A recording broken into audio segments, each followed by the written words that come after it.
সংখ্যাগরিষ্ঠতা আমাদেরকে রক্ষা করতে পারে না। আর আপনারা যখন নির্বাচিত হয়ে জনগণের আয়কে উপেক্ষিত করেন, জনগণ আপনাদের কার্যকর চালাতে বাধ্য হবে ইনশাআল্লাহ।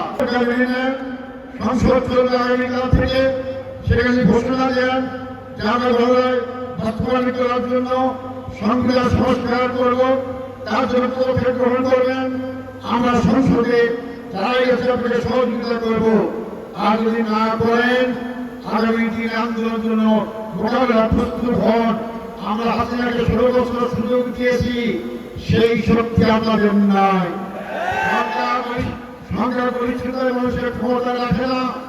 আপনাদের আরো বেশি আসন পেয়েছিল আওয়ামী লীগ, ভুয়া নির্বাচন করে, রাতে নির্বাচন করে সেই সংখ্যাগরিষ্ঠতা আওয়ামী লীগকে রক্ষা করতে পারে না।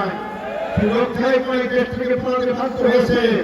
আর আপনারা যখন নির্বাচিত হয়ে ক্ষমতা আছেন, এই সংখ্যাগরিষ্ঠ ভয় দেখাবেন না। সংখ্যাগরিষ্ঠের মাধ্যমে জনগণের আয়কে উপেক্ষিত করেন, জনগণ আপনাদের কার্যকর চালাতে বাধ্য হবে ইনশাআল্লাহ। আপনারা জামাত ইসলামী সম্পর্কে জানেন, আমরা 16 বছরে জামাতের আমির থেকে আরম্ভ করে 11 জনের থেকে হারিয়েছি। আমরা নিশ্চিত হয়নি।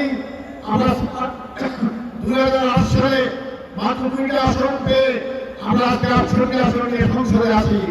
জনগণ জামাত ইসলামীর পক্ষে, জনগণ পরিবর্তনের পক্ষে। পরিবর্তনের ভাষা না বলেন, সামনের যে আন্দোলন হবে আপনাদের পরিণত চোখ খারাপ হবে। আসুন, জনগণকে সজাগ করুন, আপনার জনগণকে একত্রিত করুন।